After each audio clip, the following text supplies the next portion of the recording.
మోడుబారిన జీవితాలను చిగురింపజేయగలవు నీవు. మోడుబారిన జీవితాలను చిగురింపజేయగలవు నీవు. మారానుభవం మధురముగా మార్చగలవు నీవు. మారానుభవం మధురముగా మార్చగలవు నీవు. మహోన్నతుడా నీ కృపలో నేను నివసించుతా, నా జీవిత ధన్యతయున్నది.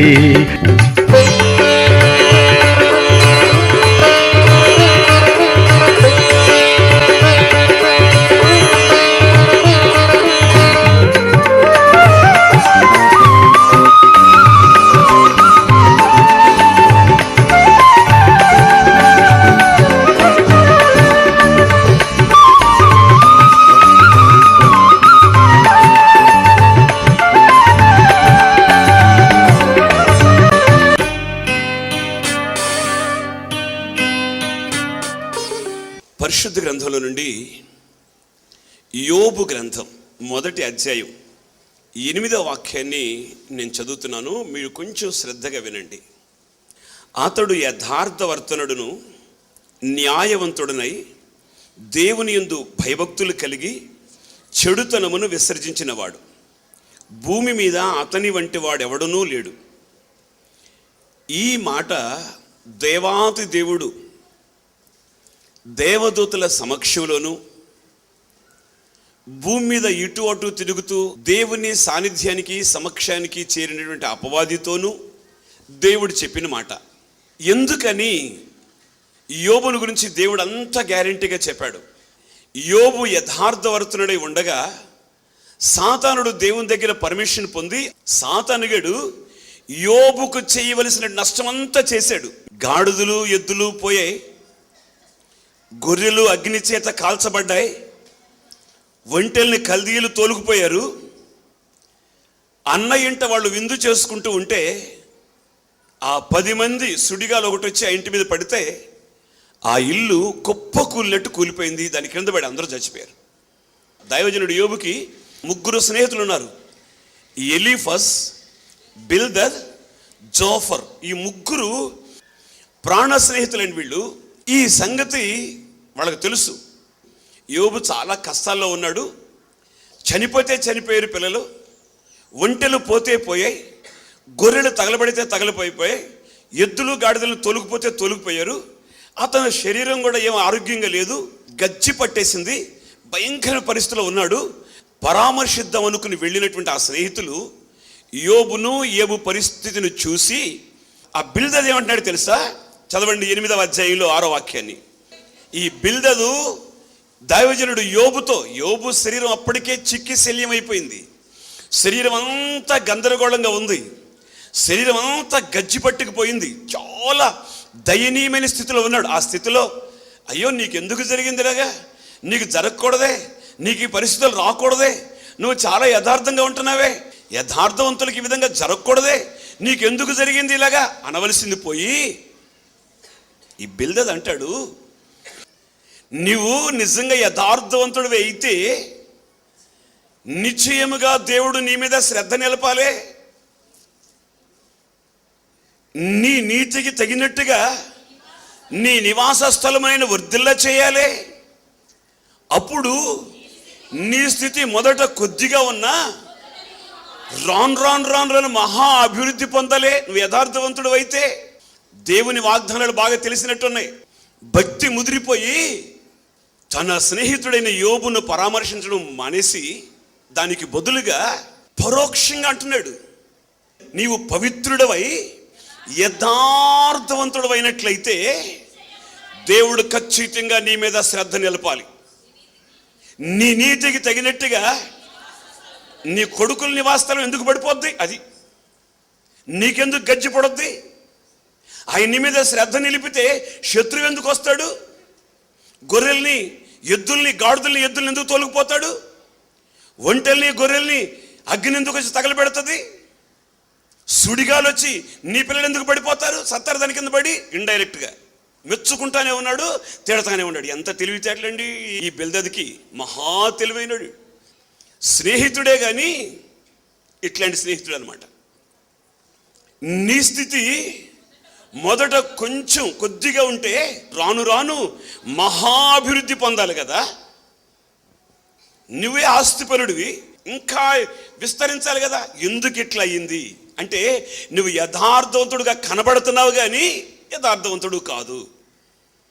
దేవుణ్ణి మోసం చేస్తున్నావు. నువ్వు ఎవరిని?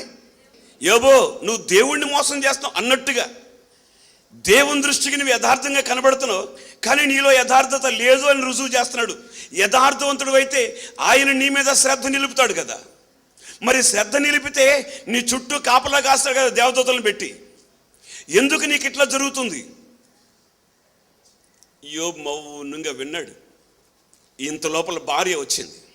భార్య అంది, ఎంతకాలమయ్యా ఈ యథార్థత? ఇంకనూ నువ్వు యథార్థతను వదలకుండా ఉంటావా? దేవుణ్ణి దూషించు, దేవుని దూషించి నువ్వు సావు, నువ్వు సత్తే నేను హాయిగా ఉంటా. ఎంత ఉత్తమ ఇల్లాలండి. యథార్థతని మొత్తం పోగొట్టుకున్నావు. నువ్వు సావయ్యే ముందు దైవజనుడు యోబు ఇవ్వాల్సిన సమాధానం ఇచ్చాడు. అక్కర్లేదు మనకు, మీకు తెలిసిన విషయాలు కనుక చెప్పట్లేదు నేను. ఆ తర్వాత యోబు స్నేహితుడు బిల్దద్ మళ్ళా వచ్చాడు. యోబు గ్రంథం 25వ అధ్యాయంలో 6వ వాక్యాన్ని చదవండి. మరి నిశ్చయముగా పురుగు వంటి మనుష్యుడు, పురుగు వంటి నరుడు ఆయన దృష్టికి పవిత్రుడు.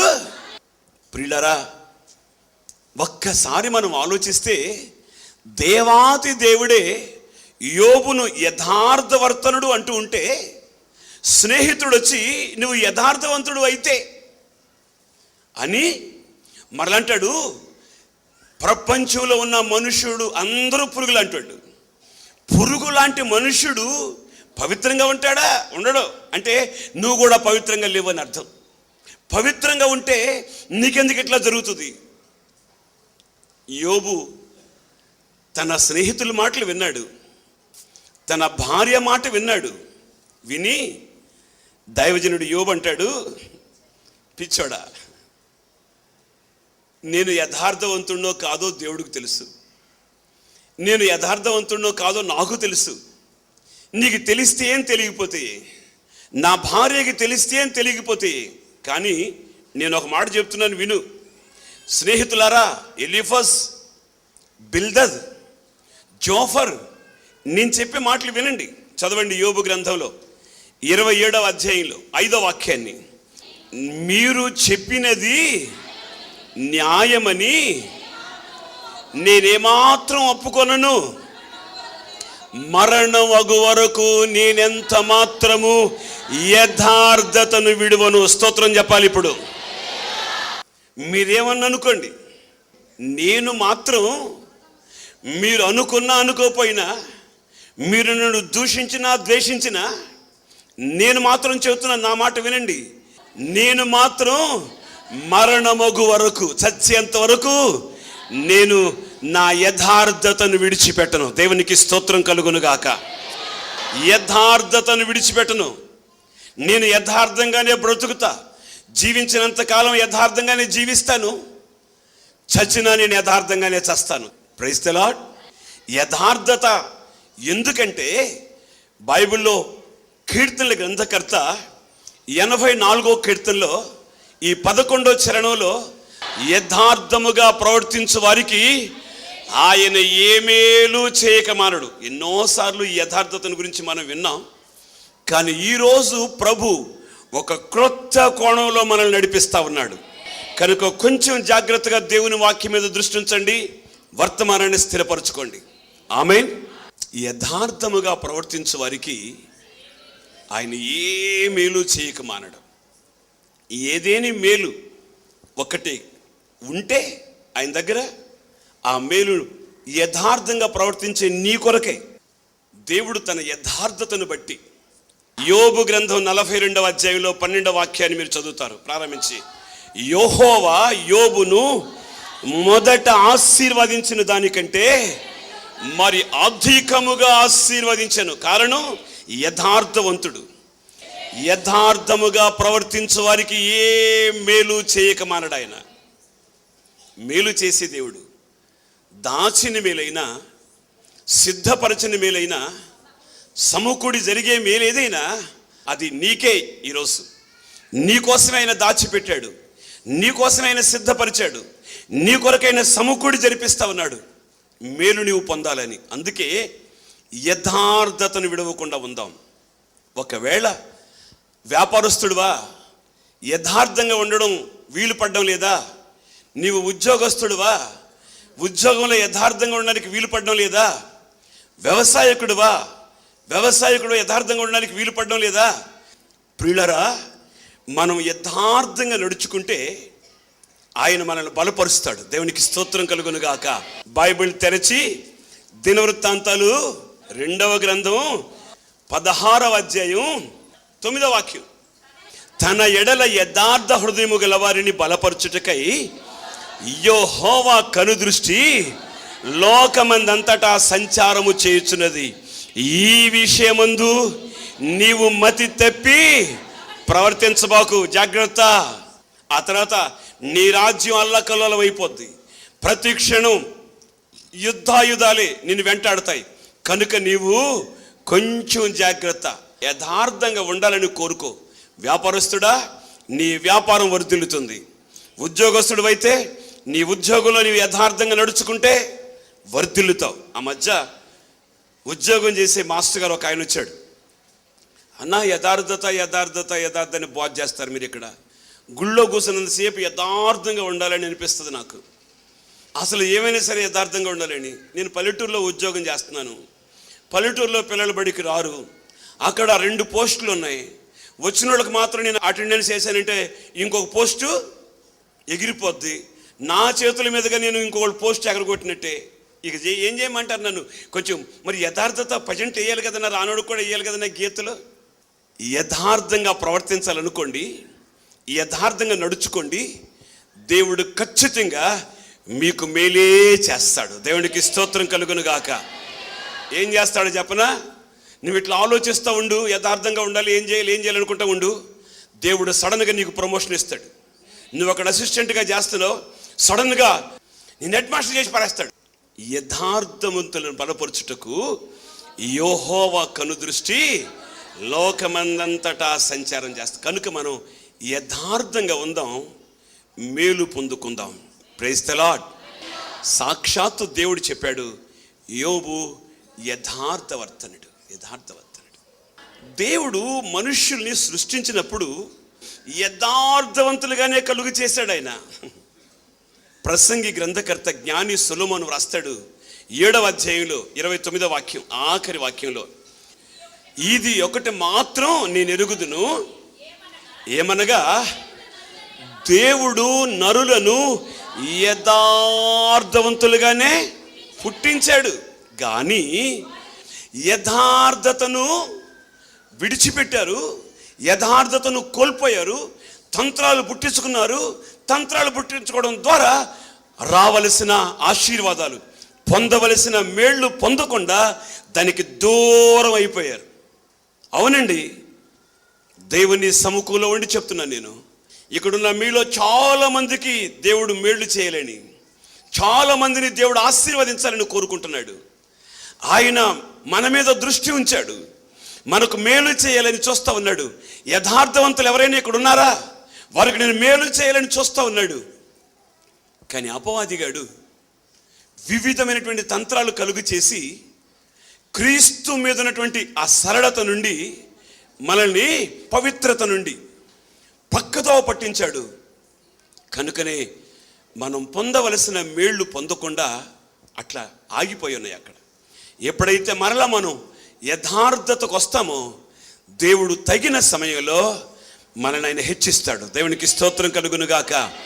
తగిన సమయమందు ఆయన మిమ్మల్ని హెచ్చించినట్లు ఆయన బలిష్టమైన చేతి క్రింద దీన మనస్కులై ఆయన చేతి కింద మనం ఉంటే ఆయన చేతుల నుండి ఆశీర్వాదాలు మన మీదకి వస్తాయి. ఆమేనానండి. యోబు యథార్థతను కాపాడుకున్నాడు. మరొక వ్యక్తిని కూడా మీకు పరిచయం చేస్తాను. రాజైన సొలొమోను తన తండ్రి అయిన దావీదును గురించి మాట్లాడుతున్నాడు దేవుడితో. బైబిల్ తెరిచి రాజులు మొదటి గ్రంథంలో 3వ అధ్యాయంలో 6వ వాక్యాన్నండి. నీ దాసుడును నా తండ్రి అయిన దావీదు నీ దృష్టికి అనుకూలముగా సత్యమును నీతిని అనుసరించి యథార్థమైన మనస్సు గలవాడై ప్రవర్తించను గనుక నీవు అతని ఎడల పరిపూర్ణ కటాక్షము అగుపరిచి ఈ దినమున ఉన్నట్టుగా అతని సింహాసనం మీద అతని కుమారుని కూర్చోబెట్టి అతని యందు మహాకృపను చూపావు. దేవునికి స్తోత్రం చెప్పండి. నాది కాదయ్యా, మా నాన్న యథార్థవంతుడు. మా నాన్న మీ సన్నిధిలో యథార్థంగా ప్రవర్తించాడు కనుక నీవు మా నాన్నని జ్ఞాపకం చేసుకుని మా నాన్నను బట్టి నాకు ఈ సింహాసనం ఇచ్చావు, ఈ సింహాసనం మీద కూర్చోబెట్టావు. మా నాన్న బట్టి, నన్ను బట్టి కాదు. ఇప్పుడు నేను ఒకటి అడుగుతున్నాను, ఏంటంటే నువ్వు నన్ను సింహాసనం మీద కూర్చోబెట్టావు. సింహాసనం మీద కూర్చుంటే ఈ విశాలమైనటువంటి రాజ్యంలో ఈ ప్రజలను చూస్తే నాకు దడపడుతూ ఉంది. కనుక ఈ ప్రజలకు మంచి చెడేదో చెప్పడానికి నాకు ఆ వివేక జ్ఞానం లేదు. నేను చిన్నోడిని, బాలుడును. చూడండి ఎంత చక్కగా ప్రార్థన చేస్తున్నాడు. మా నాన్నగారిని యథార్థతను బట్టి నాకు నువ్వు ఇప్పుడు వివేక జ్ఞానం దయచేయి. దేవునికి స్తోత్రం కలుగునుగాక. వాళ్ళ తండ్రి యథార్థవంతుడు, దేవునికి ఇష్టానుసారమైనటువంటి మనుష్యుడు, దేవుని చిత్తానుసారమైన మనస్సు కలిగిన వాడు, దేవుని దృష్టిలో యథార్థవంతుడు. ఇంకా మాట చెప్పాలంటే రాజైన దావీదు స్వయంగా తాను ఒక మాట చెప్పాడు. 101వ కీర్తనలో 2వ చరణంలో ఆఖరి పాదం చదవండి. నా ఇంట యథార్థ హృదయంతో నడుచుకుంటాను. దేవునికి ఒకసారి స్తోత్రం చెప్పండి. ఒక్కసారి మీ తలల పైకెత్తండి. మీరు విశ్వాసులు కాదంటే మీరు ఊరుకోరు. మీరు ప్రార్థన వాళ్ళు కాదంటే మీరు ఊరుకోరు. మీరు చాలా భక్తి కలిగిన వాళ్ళు కాదంటే మీరు ఊరుకోరు. ఇప్పుడు మీ ఇంట మీరు యథార్థంగా ప్రవర్తిస్తున్నారా? తమ్ముళ్ళు తలల పైకి ఎత్తండి, ఏం తెచ్చుకుంటారు కానీ కొంచెం పైకి ఎత్తండి, నా ముఖం చూడండి. మీ ఇంట మీరు అన్ని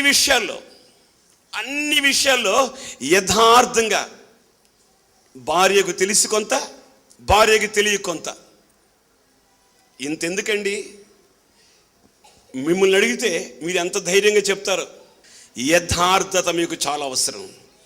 యథార్థంగా ప్రవర్తించు వారికైనా ఏ మేలు చేయక మానడు. దేవునికి స్తోత్రం కలుగునుగాక. మీరు మీ ఇంట్లో యథార్థంగా ఉండండి చాలు. భార్యకి తెలియకుండా మీ దాపారకాలు ఏం పెట్టుకోబాకండి. భర్తకు తెలియకుండా మీరేం చేయబాకండి, దాపారకాలు ఏం చేయబాకండి. యథార్థంగా నడుచుకోండి, యథార్థంగా ప్రవర్తించండి.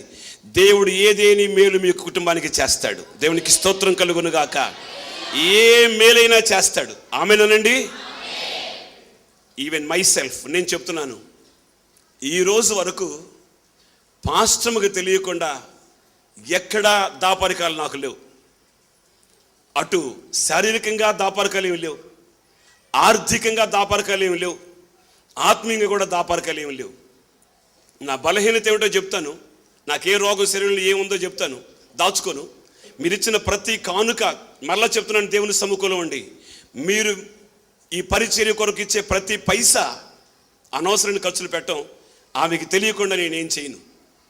నా ఇష్టం వచ్చినట్టు జేబులో పెట్టుకుని దుబరా ఖర్చులు చేయను.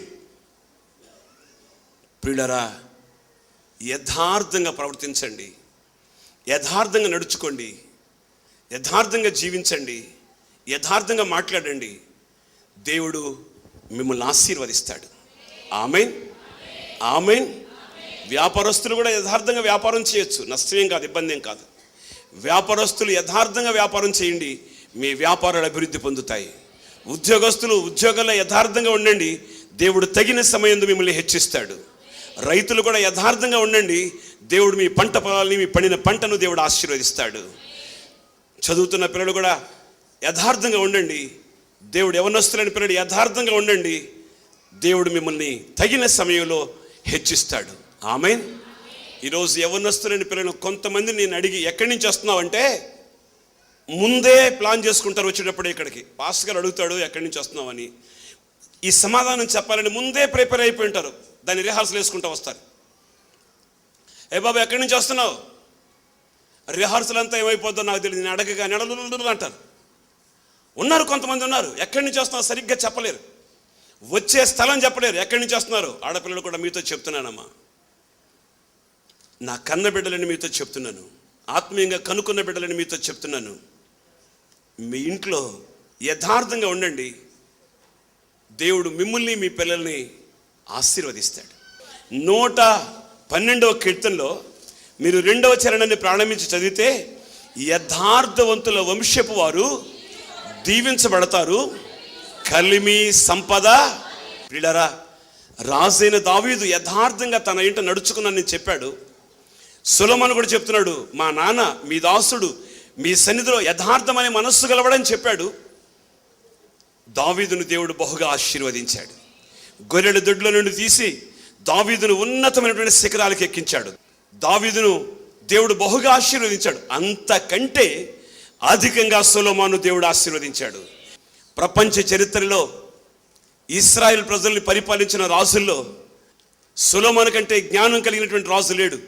అంతకుముందు ఇశ్రాయేల్ పరిపాలించిన ప్రజల్లో అంతకుముందు లేరు, ఆ తర్వాత కూడా రాజైన సొలొమోను తర్వాత కూడా లేడు. రాజు సొలొమోనుకి దేవుడు జ్ఞానాన్ని ఐశ్వర్యంగా ఇచ్చాడు, దేవునికి స్తోత్రం కలుగునుగాక. వివేకాన్ని ఐశ్వర్యంగా ఇచ్చాడు, దేవునికి స్తోత్రం కలుగునుగాక. అవిగాక సకల సమృద్ధిని దేవుడు దయచేశాడు. ఆ షేబా దేశపు రాణి సంగతి మొన్న మధ్య చెప్పాను మీకు. షేబా దేశపు రాణి రాజైన సొలొమోను గురించి విని ఏదో టెస్ట్ చేద్దాం, పరీక్ష పెడదామని వచ్చింది, కానీ ఓటమి పాలైపోయింది. ఆమె వచ్చి చూసి రాజు సొలొమోనుతో చెప్పే మాట ఏమిటంటే, నీ గురించి నేను విన్నది తక్కువ, నా కళ్ళతో నేను ఇక్కడ చూసింది చాలా ఎక్కువ. Praise the lord. దేవుడు సొలొమోనుని అంటే దావీదు వంశాన్ని ఆశీర్వదించాడు. యథార్థవంతుల వంశపు వారు దీవించబడతారు. రెండవది ఏమిటంటే కలిమి సంపద. 2 యథార్థవంతుల ఇంట్లో ఉంటాయి. ఆమెనానండి. యథార్థవంతులు పోగొట్టుకోరు, పోయినట్టు కనబడినా పోదది, అది దాచబడిన గుప్త నిధి, దేవునికి స్తోత్రం కలుగునుగాక. అది దాచబడిన మేలు, దేవునికి స్తోత్రం కలుగునుగాక. యోబు మొత్తం పోగొట్టుకున్నాడు అన్నారు స్నేహితులు, కానీ యోబును ఆశీర్వదించాడు దేవుడు. రాజైన దావీదును ఆశీర్వదించాడు, రాజైన సొలొమోనును దీవించాడు యథార్థంగా నడుచుకోవడం వల్ల. సామెతల గ్రంథంలో 20వ అధ్యాయం 7వ వాక్యాన్ని మీరు చదవాలి. యథార్థవర్తనులకు నీతిమంతుని పిల్లలు తదనంతరం ధన్యులు. దేవునికి స్తోత్రం చెప్పండి ఒక్కసారి. మనం యథార్థవంతులుగా బ్రతికితే మన తదనంతరం అంటే మనం చచ్చిపోయిన తర్వాత మన పిల్లల్ని ఈ లోకం ధన్యులు అని పిలుస్తారు. ప్రియ తల్లిదండ్రులారా, మీ పిల్లల జీవితాలు ధన్యం కావాలనుకుంటే తల్లిదండ్రులు మనం యథార్థంగా అడుగులు వేద్దాం, యథార్థత కలిగి ఉందాం, యథార్థతను పొందుకుందాం, యథార్థత కలిగి బ్రతుకుదాం, యథార్థంగా అడుగులు వేద్దాం. మనం యథార్థంగా జీవిస్తే మన తదనంతరం, ఎంత చక్కటి మాట అండి, మన పిల్లల్ని మన చుట్టూ ఉన్నటువంటి ప్రజలు చూసి ఆయన మన పిల్లల్ని ధన్యులుగా మారుస్తాడు. Praise the lord. ఎప్పుడైనా నేను మా ఊరు వెళ్తా, కొల్లేరు. మా ఊరు వాళ్ళందరూ ఇంచుమించుగా ఆ ఊర్లో లేరు, బయటకు వచ్చి టౌన్కి వచ్చారు. కొంచెం మందే ఉన్నారు. అక్కడికి నేను వెళితే పెద్దవాళ్ళు వాళ్ళు అంటారు, అయ్యా నువ్వు ధన్యుడివయ్యా, నీవు ధన్యుడివయ్యా. ఎందుకంటే నేను ఎవరినో వాళ్ళకి తెలుసు. మా ఊర్లో నా అంత మంచివాడు లేడు, ఊరు దాటితే ఉంది మన ప్రతాపం. ఊళ్ళో చాలా మంచివాడిని, ఊళ్ళో నన్ను చెడ్డోడని ఎవడనుకోడు, అనుకుంటాడు పాపాత్ముడి. ఊరు దాటిన తర్వాత ఉంటుంది మన ప్రతాపం. బతుకు మార్చుకున్నాను బాబా, బుద్ధి మార్చుకున్నానయ్యా, ఆ వెకిలి చేష్టలు మార్చుకున్నానయ్యా, దేవుని వాక్యాన్ని విని బతుకు మార్చుకున్నాను. కనుక ఇప్పుడు నేను ఈ స్థితిలో ఉన్నాను. దేవునికి స్తోత్రం కలుగునుగాక. అటువంటి వాళ్ళు నన్ను చూసి ఊరెళితే అంటారు, నీవు ధన్యుడురా బాబు. కారణం ఏంటి తెలుసా? మీ అమ్మ నాన్న నీ కోసం చేసిన ప్రార్థన ఇది. వాళ్ళు ప్రార్థన చేస్తే ఆ నేల తడిసేదయ్యా. వాళ్ళ ప్రార్థన ద్వారా నీవు ధన్యుడు అయ్యావు. దేవునికి స్తోత్రం కలుగునుగాక. వాళ్ళ ప్రార్థన లేకపోతే నా బతుకు మారేది కాదు.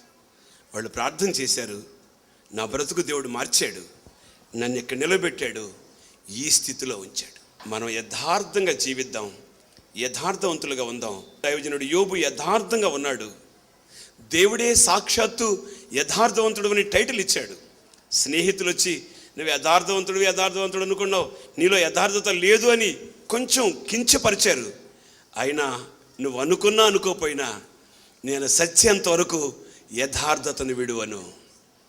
ఈరోజు మనం యథార్థవంతులమై ఉందాం, యథార్థంగా అడుగులు వేద్దాం, ఆశీర్వాదానికి దీవెనికి నడిపించబడదాం, యథార్థంగా బ్రతుకుదాం. ఆయన పొందదగిన వారికి, యథార్థంగా ఉండే వారందరికీ మేలు చేస్తాడు. యథార్థవంతులకైన ఏ మేలు చేయకమన్నాడు. ఇది తెలిసినటువంటి యోబు, ఇది తెలిసినటువంటి దావీదు యథార్థంగా అడుగులు వేశారు. రాజు అయిన హిజ్కియా చెప్పాడు, రాజుల 2వ గ్రంథంలో 20వ అధ్యాయంలో 3వ వాక్యంలో, నేను యథార్థ హృదయుడినై సత్యముతో నీ సన్నిధిని నీ దృష్టికి అనుకూలంగా సమస్తము నేను ఎట్లా జరిగించానో కృపతో జ్ఞాపకం చేసుకో. యథార్థ హృదయుడినై. చాలామంది మన పితరులు ఉన్నారు, నడిపించిన న్యాయాధిపతులు ఉన్నారు, వారందరూ యథార్థంగానే అడుగులు వేశారు, ఆశీర్వాదానికి నడిపించబడ్డారు. కనుక మనం కూడా యథార్థంగా ఉందాం. మన ఇళ్లలో అప్పులు అనేది లేకుండా కలిమి సంపదలతో తొలదోగాలి. మీరు యథార్థంగా ఉండండి, మీ ఇంట కలిమి సంపద వెతుక్కోకుండానే మీరు అది తిన్నగా వచ్చి మీ ఇంటికి చేరుతుంది. ఆమెనానండి. మోకరించండి, ప్రార్థన చేసుకుందాం. ప్రేమగల తండ్రి, ప్రభువా మీకు స్తోత్రం చెల్లిస్తున్నాను. యోబు యథార్థవంతుడు.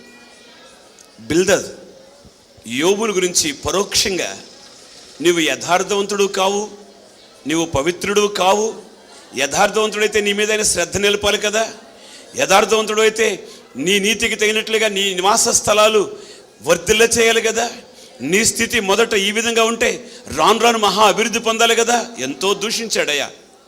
పరోక్షంగా భార్య దూషించింది యథార్థతను విడిచిపెట్టమని. కానీ యోబు నేను చనిపోయేంత వరకు యథార్థతను విడవను. యథార్థంగా ఉన్నాడు. మొదట ఆశీర్వదించబడిన దానికంటే అత్యధికంగా ఆశీర్వదించబడ్డాడు. రాజైన దావీదు యథార్థంగా ఉన్నాడు. తన పిల్లల్ని మీరు ధన్యులుగా మార్చారు.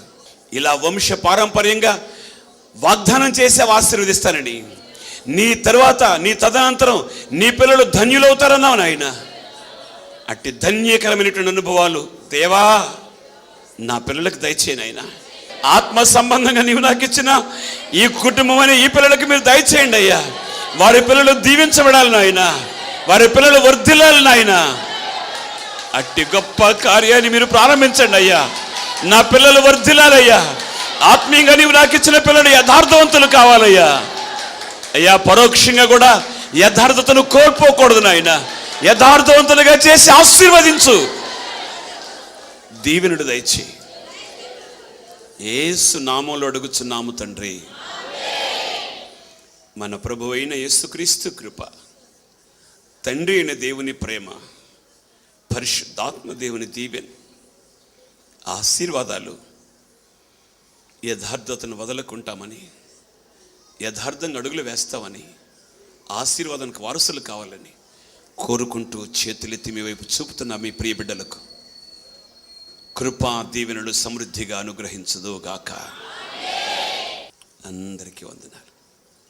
మన ప్రభు అయిన యేసుక్రీస్తు నామములో ఈ టెలివిజన్ కార్యక్రమాలు వీక్షిస్తున్నటువంటి మీ అందరికీ మా హోసన్న మినిస్ట్రీస్ తరపున హృదయపూర్వకమైనటువంటి వందనాలు.